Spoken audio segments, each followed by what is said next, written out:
बाटो चिल्लो इटारी तर झन्डा चाहिँ अरूको देशको फहरिरहेको क्या है। म त त्यो दिन आउनुभन्दा पहिला मेरो प्राण जाओस् म हेर्न सक्दिनँ, त्यो दिन सक्दिनँ।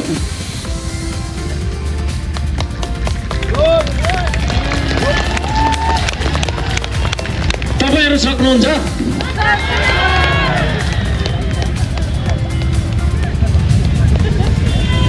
तपाईहरुलाई लाग्ला हैन, धेरैले मलाई खिसिटिउरी पनि गर्छन्, ए कति साह्रो विरोध गरेको, कति साह्रो कराएको। कुरै बुझेको छैन त कराउनु परेन मैले? कुरै बुझेकै छैन, नेपाली समाजले कुरा बुझेकै छैन। अझै पनि यो देशमा मासु र भातमा हैन 3 लिटर पेट्रोल 5 लिटर पेट्रोलमा भोट बेच्ने मान्छे हामी छौँ कि छैनौँ? अनि नकराएर भयो। यो देश बचाइराख्नु भन्दा ठुलो मुद्दाहरू केही पनि छैन हाम्रो लागि। श्रम संस्कृतिले यो देशको स्वाधीनताको कुरा गर्छ है।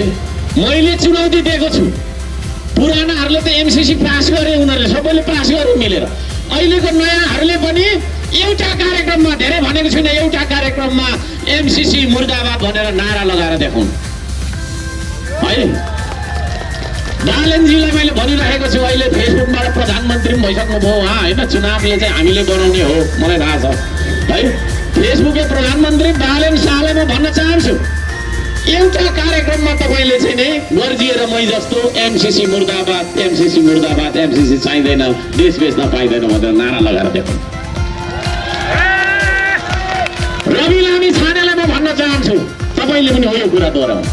नारा लगाउन लाउनु त तपाईको त्यो चाहिँ तपाईको घन्टी बजाउने साथीहरूलाई। एमसीसी मुर्दाबाद, देश बेच्न पाइँदैन, देशको स्वाधीनता हामीलाई प्यारो छ भनेर नारा लगाएर देखाउनु। कुलमान घिसिङलाई पनि मैले भनेको छु हैन, तपाईले पनि हो त्यो कुरा गर्नु। हिजो तपाईहरुले मतियारी गर्नुभयो, के गर्नुभयो, हिजोको कुरा छोड्दिउँ, हिजोको कुरा छोड्दिउँ। आज र भोलिको कुरा गरौँ, बल्ल हिजोको कुरा छोड्दिउँ हैन।